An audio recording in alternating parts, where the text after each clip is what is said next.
За 68 дахь дугаар хэлж байна. Манай дугаарууд дандаа даалт ертөнцтэй холбоотой монголчуудын гаргасан номны хэсгээс төвөрлж ингэж бэлтгэдэг бол өнөөдөр болохоор цэвэр миний хувь хүний болсон явдал алдаан оноон дээрээс тулгуурлаад дүү нартаа зөвлөх маягийн юм дугаар байгаа. Та бүгдийн ээж аав хэлий гэсэн ч хэлэхгүй та нар асууч гэсэн бас асуухад эвгүй байдаг.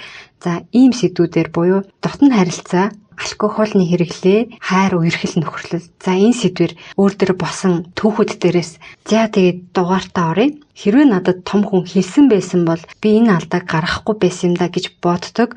Алкогольтой холбоотой нэг явдлыг ярив. Их сургуульд 18-тай гадуур байр төрөлсөлдөг байсан. Нэг ангид явдаг охинтойгоо. Тэгээд бит хоёр сургуулийнхаа хоёр бандтай нийлдэг зүгээр энгийн найзууд яг 18-тай яг тусдаа гараад бол пив ууж үтсэн. Пивийг бол нэг 2-3 шилийг уухад тэрнээсээ хэтрүүлж уудаггүй. За иймэрхүү. Тэгээ нэг удаа бид нар манай нөгөө өөр байр төрөлт хоёр банд маань яриад хэдүүлээ гарцгаая гэд тэр хоёрыг нэг таньдаг гэд нэг за биднээс арай жоохон ах 2-3 ах ч юм уу за тийм нэг залуутай ингээд тавлаа уулзж байгаа. Тэр пабын пив нь болохоор юм задгаа пив байсан. Тэгээд би эхний нэг гүрүү шиг пивийг ингээл ууж байгаа санаж байгаа. Тэгэл хойшоо юу болсон бүү мэд. Шууд маргааш өглөөнд гэртээ сэрж байгаа байхгүй юу. Тэр дунд юу үрэлсэн бүр ямар ч тархинд юм ой санамж байхгүй. Тэгээ би бүр маш их гайхаад би чинь нэг 2-3 шил пив ууж яхад яадагчгүй байсан штэ өмнө нь. Тэгэхээр зөвхөн бас л тэгнэгээд ойлгоцсон байсан чинь тийм болоог болохоор би ховдоо бол юу гэж сэжигсэн гэхээр задгаа пив байсан учраас тэнд ямар нэгэн мансууруулах ч юм уу те ингээ унтуулах ч юм уу төрлийн ийм бэлтгэл хийсэн байсан байх гэж би бодсон. Бусад орнууд гардаг гэмт хэргийн юм золиос олцсон хүчирхэл дөрцсөн эмэгтэйчүүдийн юм архинд одоо шилтээч бэ юутэйч бэ хамаагүй энд бол хийх боломжтой гэдгийг бол сонссон байх. Миний тохиолдол дээр болохоор тийм байгаагүй. Юу байсан гэхээр би турна гээд 7 хоногийн турш бараг юм мэдээгүй. Дээрээс нь би нэлээд их тасгал хөдөлгөөн хийсэн. Тэгэхээр миний би гаднаас юу л орж ирэн тэрийг бүр ингээд энийг эс болгонд ингээд шингээх тийм байдалтай өвлөн байсан гэсэн үг. Гидс маань хоосон байсан гэсэн үг. За ийм тохиолдолд буюу одоо өглөө олигтой мэдээгүй явж байгаад орой чи арх уух юм бол бас яг ийм тохиолдол гарах боломжтой. Ямар ч контролгүйгээр чи согтох бүрэн боломжтой. Гидсэнд чинь хэрвээ хоол байгаад ингээд явсан бол айжуудаа тий одоо за муудж ин да гэж бодох боломжтой байтал хоосон ходооттой үед бол чамд ямар ч шанс авахгүй шууд тасарна. Чи контрол алдна. Контрол алдсан байхад юу ч тохиолдох магадaltaй эрсдэл маш өндөр. Тэгэхээр хизээж бити өлөн дээрээ алкогол уугаарай. Вино 10 хэдэн градустэй тэр сөөжүү энтер гээд ингээд дээшээ явчихж байгаа. За арх марх бол бүр өндөр штэ 30-40 градус. Хамгийн бага байж болох пив уухад л ингэж байгаа учраас энэ маш эрсдэлтэй гэдгийг байнга санаж явах ёстой. Харьцангуй одоо энэ солонгос голын ангитуудыг бид нэр үзэж байгаа. Тэн дээр харсан бол сүүжүү ч юм уу пив ч юм уу арх уухта зайлшгүй юм хажууд нийтэд байгааз анзаарсан бол тэгэхээр бусад улсууд одоо Оросч бэ, Баруунч вэ даруулгатай байдаг. Заавал хажуугаар нь юм иддэг. Эсвэл хоолнд орчоод дараа нь тэгэхээр энийг маш сайн санаж явах хэрэгтэй. За тэгэхээр үлэн үедээ ууж болохгүй нэ. Энэ хамгийн эрсдэлтэй нийтлэг гаргадаг алдаа. За би энийг анх 18-тад тасарсан байж. Тэрнээс хойш би тасарч үзээгүй, хэтрүүлж ерөөс ууж үзээгүй байжгаад 20 насныхаа төрсөн өдрөөр манай ангийнхан тэгээ манайх нэг орой анги байсан болохоор орой хичээл тарна. Тэнгүүт өдөр би нэг олигтой мэдээгүй байжгаад бөөнөрөө ингээд төрсөн өдөр тэмдэглээд ингээ уухад маш хурдан муудаад бараг тасрангаа алдаж байгаа байхгүй юу. Ингээ хоёр дахь тохиолдол болоход л би дөнгөж мэдчихэж байгаа. Үлэн байхаар болдгүй юм байна. Үлэн байхаар ингэж тасарддаг юм байна гэдгийг би өөрөө одоо 20 наснда олж мэдчихэж байгаа байхгүй юу. За ингээд энэс хойш бол би энэ тал дээр бол маш сайн анхаардаг болсон юм. Дээрэс нь нойрны ч юм уу харшлын гаралтай тайвшруулах төрлийн юм чи ууж байгаа бол заяа алкогольны төрлийн муух юм бол энэ бас ямар ч контролгүйгээр согтох тасрах боломжтой. За бас нэг эрсдэл нь алкогол уусан үедээ хамгаалтгүй бэлгийн харьцаанд орчлоо гэж бодъё. Тэгээд жирэмснээс сэргийлэх биш тэр бүр яаралтай тохиолдолд уг нь уух ёстой тэр 72 цагийн юм гэж одоо манай охтууд баг жилд хэдэн удаа уугаад байна байна гэлээ. Тэр маш аюултай шүү. Ирээдүйд өргөдөлт хүрэж болно. Дааврын өөрчлөлтөнд нэлээд хүрэх эрсдэлтэй. Тэгэхээр бүр баг бэлгийн хүчирхийлэлд орсон бүр болохоо байсан үед уг нь бол 72 цагийн ямиг уух хэвээр. Уулаач гэсэн алкогольтой хамт уугаад маргааш ч юм уу те их ойрхон тэрийг уулаа гэд тэр 72 цагийн эмний нөлөө маш буурдаг. Тэгэхээр чи алкогол хэрэглээд бэлгийн харьцаанд орсон бол им уугаад ч ер нь нэмэргүй гэдээ ойлгочих хэрэгтэй. Дээрээс нь бас ямар эрсдэл байдгүй гэхээр энэ би түрүүний ярьсан жишээн дээр гэх юм бол би одоо ингээд тасарчаад маргааш хэд хоногийн дараа нөгөө хоёр бандийнхаа нэгтэй уулзахгүй юу. Тэгээд тэгсэн чил нөгөөх маань баг юм ярихгүй шууд уйлаад миний хажууд би бүр гайхаад яагаад уйлж байгаа юм болоо гэд би найз охиноос асуухгүй юу болсон юм болоо яг тэр өдөр яг яасан бэ гэдгсэн чинь тэр хоёрын хамт ирсэн нэг арай ах хүн байсан гэдэг шүү дээ. Нэг залуу ирсэн гэд тэгээ анх удаа уулзж байгаа шүү дээ. Танилцж байгаа. Тэгсэрнэ пабд байхдаа би тэр залуутай үнсэлцсэн байгаа байхгүй юу. Тэрийг нөгөө гурван маань одоо харсан байх нь шүү дээ тий. Тэр банд ууг нь бол надад сайн байсан юм байна л да. Яг надад илэрхийлээгүй хэдий жирийн найз гэж явж байгаа ч гэсэн сайн байсан юм байна. Тэгээд яасан байх нь вэ? Нөгөө сайн гэсэн харж явдаг сэтгэлтэй тэр охин нь дөнгөж танилцаал эхний өдрөө нэг залуутай үнсэлцэж байгаа байхгүй юу. Тэгэхээр яасан байх нь вэ? Тэр хөвгүүний сэтгэхүйд за эмэгтэй хүн чинь охтууд чинь ийм байд юм байна. Ерөөсөө л анх танилцаал ингээ явчихдаг юм байна. Одоо үнсэлж чинь тэгээд дараа нь тэгээд яадаг ч юм байгаа. Тэгээд ерөн өөр хүмүүстэй анх уулзаад ерөн ингэдэг юм байна гэсэн бодол төрсэн байгаа байхгүй юу. Тэр хүн чинь намайг 7 хоног хоолоо сойсон те турах гэж ингэж дасгал хийснийг мэдгүй штэ. Хамт байдаггүй ямар миний бодлыг унших биш те. Тэгээ би ч өөрийгөө тэгж цогтно гэж мдээгүй байхад тэр хүн яаж мэдхэвдэ те. Дотроо ингээд дасарцсан явж байгааг мэдгүй хүн харахад бол ингээд эрүүл юм шиг харагдаж байгаа штэ. Тэгтлээ амархан нэг шил бэйвэн дасарчин гэж ерөн бодохгүй байгаа тэр хүн чинь те. Сүр насны хүүхдийн сэтгүү гэдэг чинь маш эмзэг байдаг. Ялангуяа эрэгтэй хүүхдүүд маш эмзэг хүлээж авдаг юмыг охтуудаас илүү эмзэг байдаг. Өөрөө хүсээгүйгээр нэг хүний одоо сэтгэл зүйд одоо энэ бол нэг басны шарах траума гэсэн үг. Тэгээд энэ бандын сэтгэл зүйд би яг үнэхээр хүчтэй нөлөөлсөн байна гэдгээгээ би хизээ мэдсэн бэ гэхээр сургууль тараа зуны амралтаар би нөгөө бандтайгаа гудамжинд таардаг байхгүй. Тэгээд тэгсэн чинь миний өмнө мэддэг байсан банд ерөөсөө огтоос биш шал өөр хүн. Тэр хөөрхөн зан ааш те эмэгтэй хүнтэй ийдэлдэг юм боловсон харцдаг байсан хүндэлтэй харцдаг байсан бандаас ерөөсөө юу ч үлдээгүй юм шиг надад тийм мэдрэмж өгсөн. За орой тэгээд чи нэг найзаа авчир би найзтайгаа тэдэнд уулзъя тэгээд бараг цаашаа тэгээ явъя ч гэдэг юм уу те. Нэг тиймэрхүү өнгөйстэй харцчихсан. Тэгэхээр яг энэ эмзэг байгаа үе дээрээ би бинийгээ тий одоо санаатай болоо санамсаргүй битгий гомдоогоорой гэж хэллээ. Энэ ийм зүйл гарахад бол алкогол нэлээд том нөлөөг үзүүлнэ шүү гэдгийг энэ саяны жишээн дээрээс харсан байх. Хэдий одоо та хоёр тэг үерхээгүй суухгүй ч гэсэн хизээ найгын цагт тэр эрэгтэй хүн хин нэгний нөхөр болно, хин нэгний аа болно.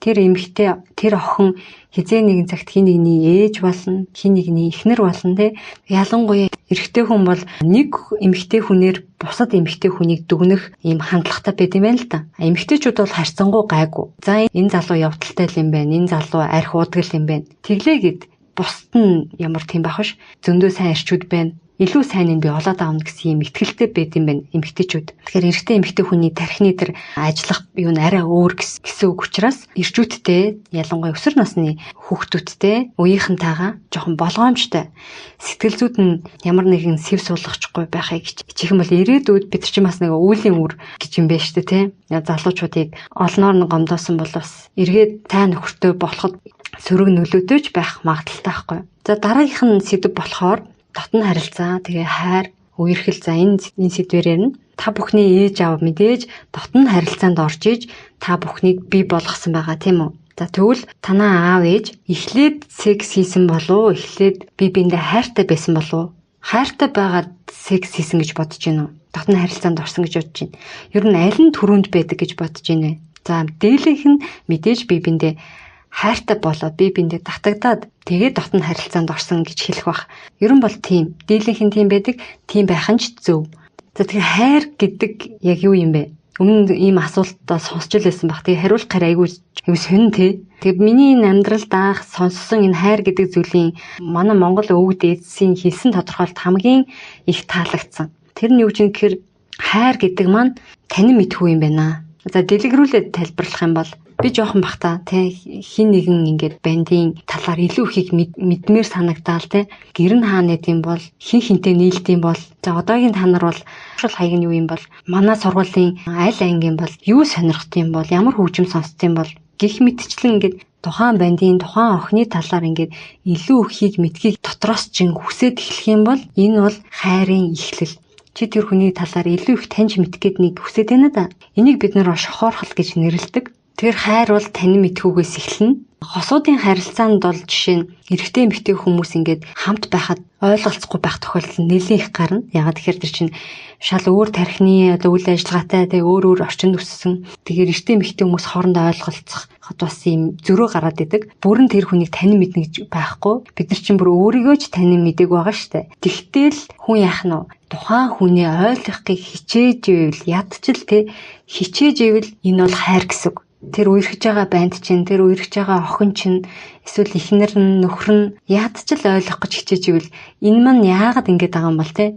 Магадгүй эмэгтэй хүн ингэхээр яад ингэж хайлт хийгээд үзчихвэл энэ бол тухайн хүндээ хайртай байна гэсэн үг. Өөрийгөө ч гэсэн бас шинжих боломжтой те. Тухайн хүнээ хэр ойлгох гэж хичээж байна. Үнэхээр ойлгохыг хүсгэц яшиг гэд ингээд зүхтааж ивэл чи та түнд хаштай ерөн хайргүйг ойлгочих болно. Энэ хайр гэдэг тодорхойлол бүх зүйл дээр бол ижилхэн байна. Жишээ нь бид нэр тэмээ гэдэг амьтныг мэддэггүй бэ гэж бодъё л доо. Тэгэхэд бол тэмээг хайрлах уу? Байдгийг нь мэдгүй юм чинь юу хайр маяр ярих те. Тэгэхээр хүн ингээд альва юмыг таньж мэдэх тусмаа тухайн зүйлийг хайрладаг юм байна. Тэгэхээр хүний мэдлэг ихсэх тусмаа олон зүйлийг хайрладаг. За зарим юмыг хайрлахгүй байх ч юм уу тэр сонголтоо өөр ингэж гаргах боломжтой болж ирдэг юм байна. За тэгэхээр юу гэсэн үг вэ? Өөрийгөө хайрлах гэж яриад байдгийн чи ерөөсөө л өөрийгөө таньж мэдхээ гэсэн үг. Өөрийгөө ойлгохоо л гэсэн үг. Тэгэхээр бусдыг хайрлна гэд ингэ яваад ахаасаа илүү хүн өөрийгөө эхлээд таньж мэдэх, өөрийгөө эхлээд хайрлах нь бол нэлээд чухал байд юм бэлээ.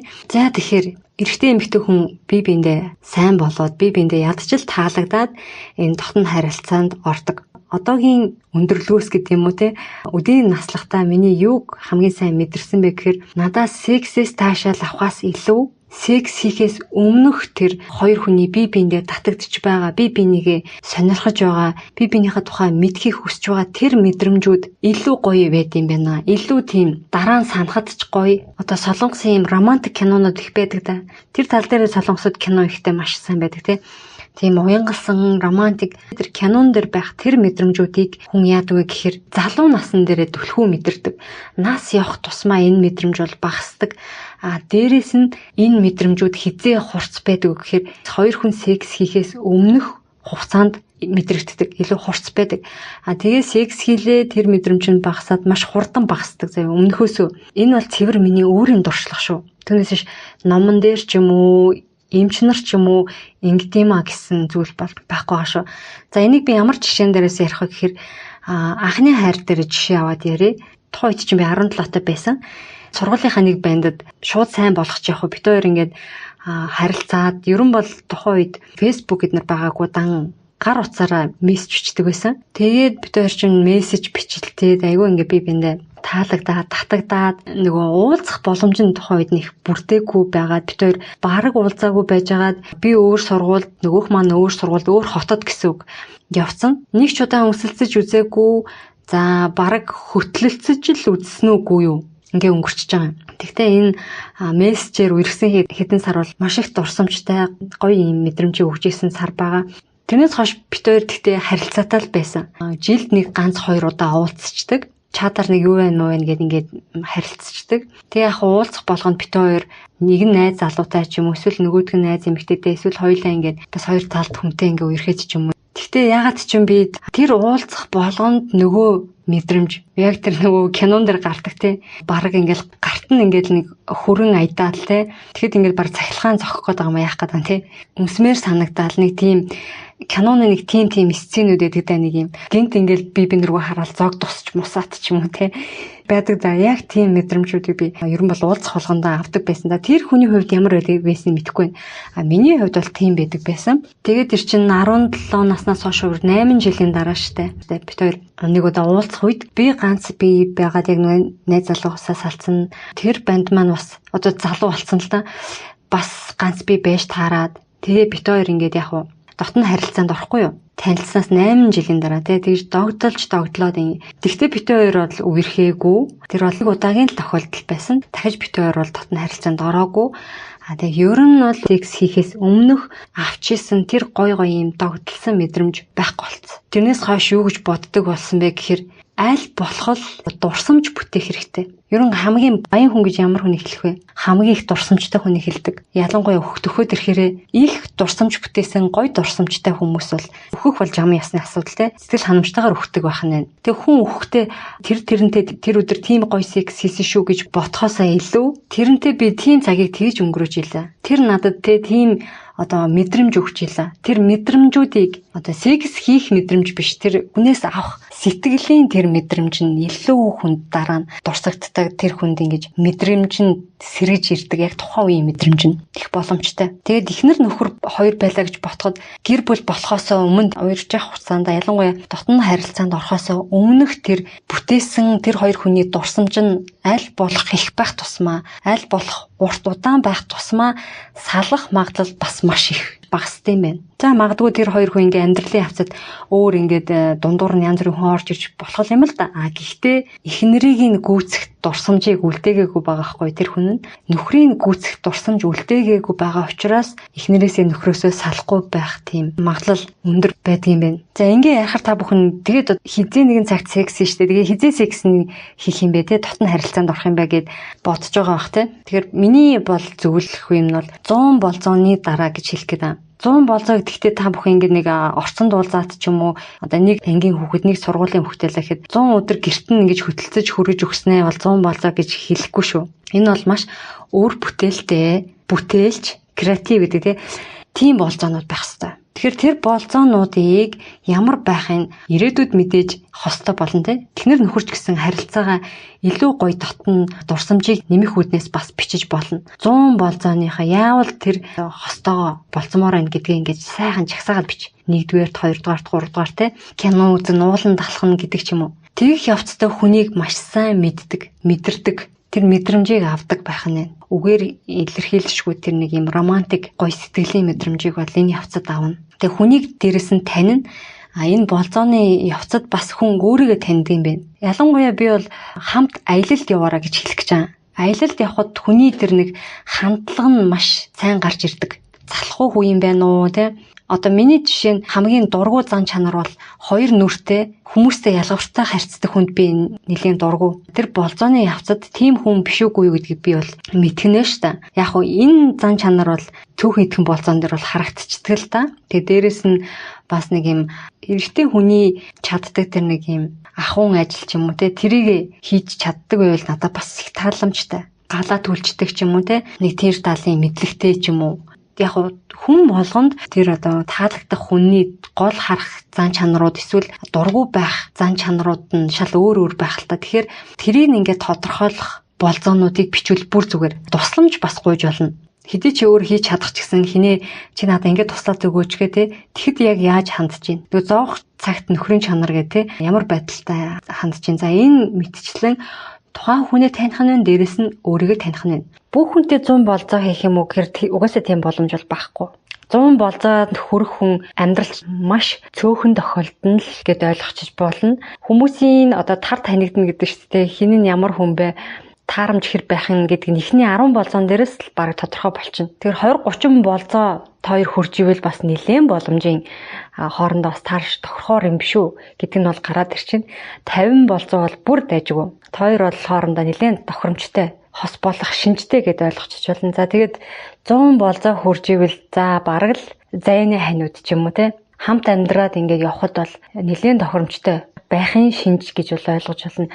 Тэгэхээр эхний 10-20 болзоон дээр хинбэ гэдгээ мэдээд таарч тарахгүй цаашаа үргэлжлүүлэх үгүй тодорхой болчихно гэдэг маань хэрэгтэй хэрэггүй хүнтэй те дотнд харилцаанд ороод ах шаардлагагүй болно л гэсэн үг. Дотнд харилцаанд орно гэдэг маань хүн өөрийнхөө мэдээллийг тухайн хүн рүү бараг эд эсийн түвшинд шилжүүлэх боломжтой юм үйл хэрэг гэж тодорхойлоод байгаа. Шинжлэх ухаанаар батлагдсан үгүйг сайн мэдэхгүй байна. Гэхдээ орос хэл дээр, англи хэл дээр юм мэдээллүүд уншиж байсан. Аав ээж нь хоёулаа цагаан арьстай хэрнээ хар арьстай хүүхэд төрсэн юм тохиолдлууд байдаг гэж аахгүй. Тэр нь одоо өвөө эмээ дэвшээ тэр гений мэдээлэл бол дамжиж гин гэж хэлж болно. Дээрээс нь бас нэг тайлбар яваад идэг нь одоо тэр дотны харилцаанд орсон хүмүүсийн мэдээлэл тэр хүүхдэд бас дамжаад ийн гэдгээр бас тайлбарлалт юм билээ.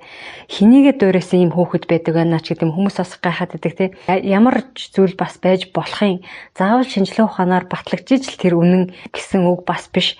Батлагдах хугацаанд болоогүй байж болно те бидний техник технологи тэрэнд бэлэн биш байж болно. Хамуу Япончуудын гаргасан ийм номон дээр бол дотны харилцаанд ордог энэ секс хийх үе ч юм уу энэ гар хангалах хийх үед гарч байгаа энэ эрчим энерги нь маш их эрчим энерги тооцдог. Энийг зөв зүйл рүү чиглүүлэх юм бол амжилтанд хүрэх боломжтой гэсэн ч номнууд бас байна. Одоо бестселлер болсон номнууд. Тэгэхээр энэ тамирчид ч бай ерөн амжилт гаргасан хүмүүс бэлгийн харьцаанд тэгж их орохгүйгээр тэрийгэ нэлээ юм хямгадж хагаад өөр зүйлд бас ашигладаг тухай тэр номон дээр гардаг. Утгагүй монгол хэл дээр бас шилдэг ном подкастын залуу гарах гэж байгаа гэж сонссон. Манай байнгын сонсогчд бол нэлээд задгаа сэтгэдэг нэг юмд бол баригддаг хүмүүс гэж боддог. Тэгэхээр саяны миний ярьсан агуулгуудаар бас судалгаа хийх юм бол бусад орны хэллэлээр нэлээд мэдээллүүд байд юм билээ. Би бол нарийн судлаагүй. Тэгэхээр хүн дотн харилцаанд орох гэж яарахгүйгээр эсрэг хүстэнтэйгээ те үеийнхаа хөвгүүнтэй, үеийнхаа охинтой найзлаад үз, харилцаад үз, аялаад үз. Үерхэл шууд ихэлснээс болцоо байх бас албагүй.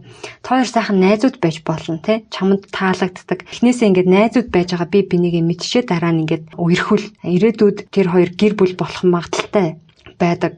Тэгэхгүй юугүй юуны туханд хөрлгүүл ингээл хэд уулзаал дотн харилцаанд ороод тэг ядж хахад жирэмсэл чинь би бинийгээ таних нь байтугай өөрийгөө ч таньж амжаагүй байж тал хүүхдүүд дундаасаа хүүхдтэй болчдаг тийм. Энэ маань одоо ирээдүйд хүүхэд өмчрөх, гэр бүл салах эрсдэлтэй байж идэг. Энэ 100 болзооны арга бол маш үр дүнтэй. Монгол өвөг дээдсэн маань эртнээс хэрэгжүүлдэг байсан ийм асуудын бие биенээ таних ийм арга байгаа. Энэ нь бол давхар олон ашигтай гэж харагдаж байна тийм үү? За тэгээд хэрвээ одоо үнэхээр жирэмсэн болчлоо гэж бодвол бити өөрөө шийдэх гэж үзээрэй, ганцаараа шийдэх гэж хичээгээрэй те. Үеийнхнаасаа бити тусламж аваарай. Яагаад гэхээр үеийнхэн чинь яг л чамтай ажиллахан 10 хэдэн жил амьдарсан байгаа энэ дэлхий дээр тийм үү? Яг чамтай ажиллахан дуршлагтай байгаа гэсэн үг. Тэгэхээр том хүнээс зөвлөгөө ав. За ээж аваасаа чадахгүй юм бол өөр том хүнээс зөвлөгөө ав. Сургуулийнхаа одоо эмчтэй ч юм уу, сэтгэл зүйчтэй ч юм уу, эсвэл нөгөө үеэл ч юм уу, наагц ч юм уу те ихч энтер гээд одоо байж болно штэ. Эсвэл одоо тусламж, сэтгэл зүйн тусламж өгөх үнэгүй утаснууд байгаа, хүүхдийн ч утаснууд байгаа. Гэх мэтчлэн доор хаяж өөрөөсөө 10 жил илүү дэлхий дээр энэ амьдарсан тийм хүнээс зөвлөгөө тусламж хүсээрэй гэж хэлээ. Тэгэхгүй ингээд яг үеийнх нь ижилхэн юм дуршлагтай хүмүүс нэг нэгнээс ингээд зөвлөгөө авахар эрсдэл өндөр байгаад байна. Тэг яг нэг жишээ ярих юм бол 10 хэдтэй охин жирэмслээд тэгээд найзаасаа асуусан чинь найз нь Facebook дээр ингээд зар байдгаа одоо зулбуулж ингэж гаргадаг юм байд юм бэлээ. Тэгэл угаал ингээл гарчин айгу амархан ухааны юмэрсэн байгаа хгүй. Манайх чинь эмийн хяналт муутай те. Тэг хүүхэд үеийн найзынхаа зөвлснөөр нэг юм авч угаад ингэсэн. Тэгээд нэлээ их цус гараад тэгээд тэгээд нэг хэсэг гайгүй болчоод ингээ явж исэн чим бүр би нь муудаад тэгээ яалтчгүй л гэрийнхэнд ээж авдаа хэлж байгаа юм. Тэгээ яасан бэ гэхээр эмчид үзүүлсэн чинь тэр зулбуулдаг юм нь тэр ургийг амигүй болгоцсон. Гэхдээ бүрэн гүйцэтгэл гадагшлаагүй. Ямар ч насны хүн ингээд ураг амигүй болчхоор тэрийг одоо эмч нарын тусламжаар гадагшлуулдаг байх нь. Бид байгаа ураг амьд байх юм бол хүүхэд болно, өвчгөн бол өөрөөрөө гарахгүй тэнд өмхирнэ гэсэн үг. Тэгэхээр би дотор нэг юм өмхирээд байхаар яах нь ялзраад бүр амар юм болно штэ. Тэгээд тэр юмтайгаа удаан явхаар тэр хүний цуснд хор орно тийм үү? Аль хэдийн оройтцсан байсан. Тэр савнд байгаа зүйл өмхирчгэр тэр саваа бас өмхирүүлээд савыг авахгүй бол тэр охины амь нас эрэгдэжсэн учраас савыг авч байгаа. Тэгэхээр ирээдүйд тэр хүн яах нь жирэмсэн болохгүй, ээж болно гэж бол байхгүй. За ийм эрсдэл байдаг. Хэдий ээж аав чинь битээ чи жирэмсэн болчоороо битээ чи хүн одоо яачаараа хүн амтантай унтаад битээ ингээд гээд яаж ч өгүүлж ийсэн тэ өвлдөг байж болно. Гэхдээ эцсийн эцэст ээж аауд чиний сайн сайхны төлөө л байдаг. Үнэхээр ингээд жирэмсэн болцсон байхад бол ээж аавдаа хэлэх хэрэгтэй шүү. За тэгээд зулбуулах, аборт хийлгэх бол хамгийн муу сонголт. Энд чинь хүний амь хүнээж байгаа. Одоо яг ижилхэн зүйл гэсэн үг. Одоо 3 сар хүртэлх хугацаандхыг бол аборт хийж болдог. Гэхдээ ерөөсөө л 2 сар гарan гэл ингээд дүрсийг харах юм бол яг ингээд хүн дүрсэнд аль хэдийн орцсон, зүрх судсан ингээд цохилцсон, өвчин мэдэрдэг болоод ирсэн байдаг. Тэг хүн амны хэрэг хийж гинэ гэсэн үг. Тэгэхээр хүн хүнээрээ л дуцдаг. Маш олон хүүхэд хүсээд хүүхэдтэй болж чаддаг, гэр бүлүүд байдаг. Тэр төрүүлээд өргүүлэх бас нэг сонголт байгаад байна. Сайн ч муу ч дэлхий дээр амьдрна гэдэг маань үхэхээс бол яаж ч байсан дээр гэж бодож байна. Энэ талаар бас бодолцох хэрэгтэй. За жирэмснээс хамгаалах бол маш олон аргууд бол байгаа. За хамгийн энгийн нь болохоор мэдээж бэлгэвч байгаа. Бэлгэвчүүд бол бас янз янзаараа зөв бас хэрэглэх хэрэгтэй гэж байна. Сая манай өсвөр насны залуучууд бол энэ тал дээр нэлээд сайн мэдлэгтэй байт юм билээ. Уцгаж жирэмснээс хамгаалах баг надаасаа илүү ч мэдж байгаа хүүхдүүд байна лээ. Тэгээ мэдхгүй байгаа нь болохоор нэтээс хайчиж болно. Дээрэс нь өсвөр насныханд зориулсан үнэгүй зөвлөгөө өгдөг, очиод уулзаа зөвлөгөө авдаг бас төвд бий болсон байгаа. За би яг тийм төвийн Facebook хаягийг та бүхэндээ өсвөр насны залуучуудаа доор одоо линкээр үлдээчи. Тэгээ энэ дээр болохоор яг танаа үеийн 14, 5, 6 та хүүхдүүд маань бие биендээ ингэж зөвлөгөө өгдөг юм хүүхдүүд байгаа, яг юм сургалтанд суусан. Тэд нартэйгээ уулзаж болно, үеийнхэнтэйгээ уулзаж болно. Яг энэ талаар зөвлөгөө өгдөг ах эгч нар бол тэнд ажилладаг, надтай ч шууд холбогдож болно. Би цаашаа холбоод өгчих боломжтой байгаа. За тэгэхээр секс дотны харилцаанд битээ тэгж тэгтлэх яраарай. За үеийнхэн чинь одоо аль хэдийн ихэнх нь одоо бэлгийн харилцаанд орчлоо гэд чи заавал тэднэртэй ижилхэн хугацаанд ч юм уу ижилхэн байх албагүй. Аль болох жоохон байхдаа тэр бэлгийн харилцаанд орох тусмаа хүний нөө өсөл зогсдог. Ялангуяа эрэгтэй хүүхдийн өсөл зогсдог гэж байна. Эд ийм өсөлтийн насан дээрээ бол бид нар бэлгийн харилцаанд орох гэж бол яарад хэрэггүй. Энэ бол бид нөлөөлөх нь байна. Дээрэс нь сэтгэл зүйд бас нөлөөтэй. Хүн илүү их мэдлэгтэй болж ийж энэ харилцаанд орох юм бол дотн харилцаанаас таашаал авах нь бол илүү байдаг байгаа юм. Ер нь бол тийм штэ. Альва юмыг илүү мэдлэг мэдээлэлтэй болчоод хийх юм бол илүү үр дүнтэй байдагтай гэж хэлхэн. За дараагийн дугаар дээр гэхээр хүмүүс хайр сэтгэлийг янз бүрийн сэтгэл хөдлөлтөд андуурд юм байна. Тэр талаар дараагийн дугаар дээр энэ бол бүх насныханд зориулсан сэдэв байх болно. Тэгээ дүүнерт таалагдсан бол бусад үеийн найз нөхөдтэй шеэрлээд сонсохыг хүсье. Ээж аавууд маань бас өөрснөө хэлж чадахгүй байгаа ч одоо танихгүй ихчийн ярьсан энэ алдаж онсон энэ түүхээс сургамж олгож хүүхдүүдэд сонсохоорой. За тэгээд donation явуулж байгаа бүх хүмүүстээ баярлалаа. За тэгээд дараагийн дугаар хүртэл түр баяртай.